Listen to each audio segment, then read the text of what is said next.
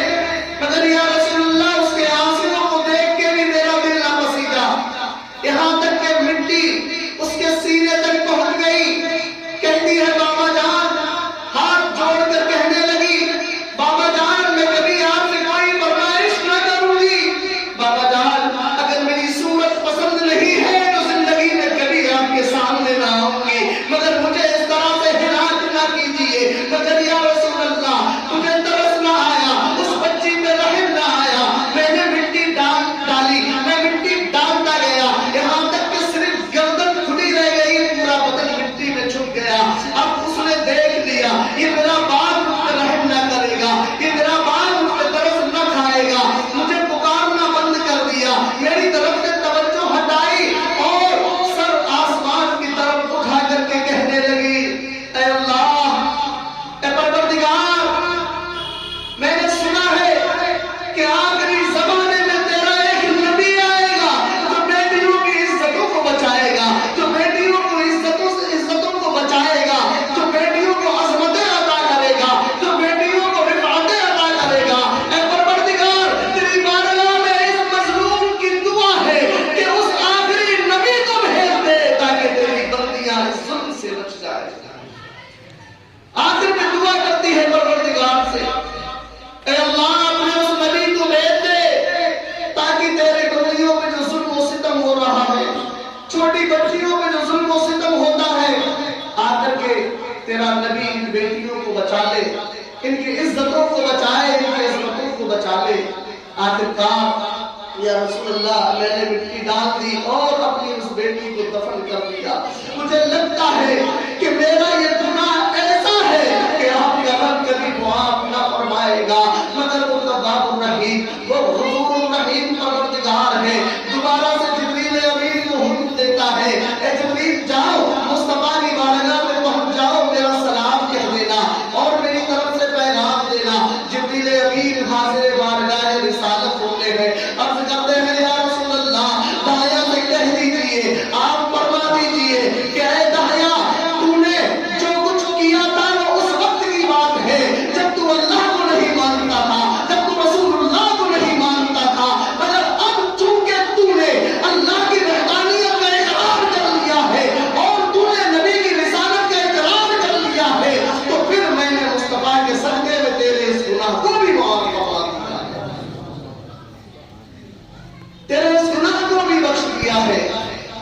اس طریقے سے اللہ کے رسول نے داہیا کلبی سے یہ واقعہ 3 مرتبہ سنا۔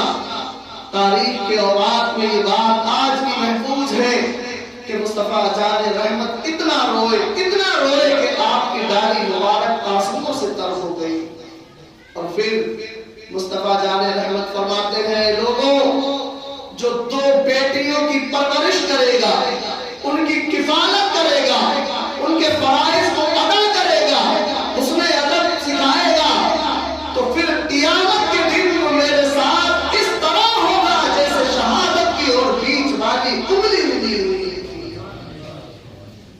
آج بھی ہم بیٹیوں کو برا سمجھتے ہیں، گھر میں بیٹا پیدا ہو تو خوشیاں منائی جاتی ہیں، بچی کی پیدائش ہو جائے تو کچھ لوگ منہ بنا لیا کرتے ہیں۔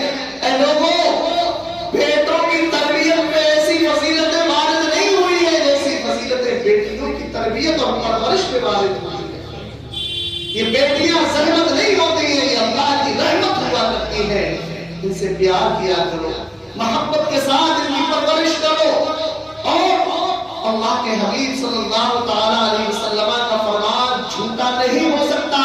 اگر آپ محبت کے ساتھ بچیوں کی پرورش کریں گے، ان کی تربیت کریں گے، تو انشاءاللہ کل بروز قیامت مصطفیٰ جان رحمت کا قرب مجھے اور آپ کو نصیب ہو جائے گا، اللہ کے رسول کا قرب ہمیں حاصل ہو جائے گا۔ اس واقعے سے کئی باتیں ہمارے لیے درس ہے۔ ایک تو یہ کہ گناہ کیسا بھی ہو، اگر ہم پشیمان اور شرمندہ ہو کر کے رب کی بارگاہ میں توبہ کر لیں تو وہ ہمارا رب ہمارے گناہ کو بخش دیتا ہے۔ اللہ کی رحمت سے کبھی مایوس نہیں ہونا چاہیے۔ بعض لوگوں کو دیکھا جاتا ہے جوا، شراب، سٹا، حرام کاری، زناکاری میں مبتلا رہے، اللہ کی جانب سے توفیق ملی، انہوں نے توبہ کر لی، تو دوسرے تانا دیتے ہیں کہ 100 چوہے کھا کے بلی حج کو چلی، یہ مثالیں دی جاتی ہیں، اسے طنز کیا جاتا ہے۔ مسلمانوں، ہمیں نفرت گناہگار سے نہیں بلکہ اس کے گناہ سے ہونا چاہیے۔ جب گناہوں کو چھوڑ دے تو سمجھ لو اب وہ اچھا مسلمان ہے، اسے گلے سے لگا دیا کرو۔ جب تک وہ گناہگار ہے اس کے گناہ سے نفرت کیا کرو، اس گناہگار سے نفرت نہ کیا کرو۔ توبہ کے بعد سارے گناہ جب رب بخش دیتا ہے تو ہمیں بھی اگر کوئی اچھائی کی جانب مائل ہوتا ہے تو اس کی حوصلہ افزائی کرنا چاہیے، اسے تانا نہیں دینا چاہیے، اور کبھی بھی اللہ کی رحمت سے مایوس نہ ہو۔ آج تک آپ نے جو بھی کیا ہے، ایک بار رب کی بارگاہ میں سر کو جھکا کے 4 آنسو گرا دینا، خدا کی قسم رب ذوالجلال تمہارے سارے گناہوں کو بخش دے گا، کیونکہ اللہ فرماتا ہے لا تقنطوا من رحمت اللہ، اللہ کی رحمت سے کبھی بھی مایوس نہیں ہونا چاہیے۔ لہذا ہم سے گناہوں کا صدور ہوتا ہے، گناہوں کا ارتکاب ہو جاتا ہے، تو ہمیں چاہیے کہ ہم رات کو سونے سے پہلے اپنے نفس کا محاسبہ کریں، احتساب کریں، سوچیں کہ آج ہم نے کیا اچھائی کی، کیا برائی کی۔ اگر کوئی برائی نظر آتی ہے تو پھر اس سے ہمیں توبہ کر لینا چاہیے۔ جو اچھائی نظر آتی ہے اس پہ گھمنڈ یا تکبر نہیں کرنا چاہیے، بلکہ سوتے وقت اپنے رب کی بارگاہ میں عرض کیا کرو، پروردگار تیرا کروڑوں اربوں کھربوں مرتبہ شکر احسان ہے، تم نے اس نیکی کی توفیق ہمیں عطا فرمائی، یہ تیرا فضل ہے کہ تم نے ہمیں نیک کام کرنے کی توفیق عطا فرمائی ہے۔ تو اس طریقے سے اگر ہم زندگی کو گزاریں گے تو انشاءاللہ دنیا و آخرت کی کامیابیاں ہمارے قدم چومتی نظر آئیں گی۔ اللہ کی بارگاہ میں دعا ہے کہ پروردگار ہم سب کو گناہوں سے حد الوسع بچنے کی اور جو گناہ ہو چکے ان سے توبہ کرنے کی توفیق رفیق عطا فرمائے۔ استغفر اللہ ربی من کل ذنب واتوب الیہ، لا الہ الا اللہ محمد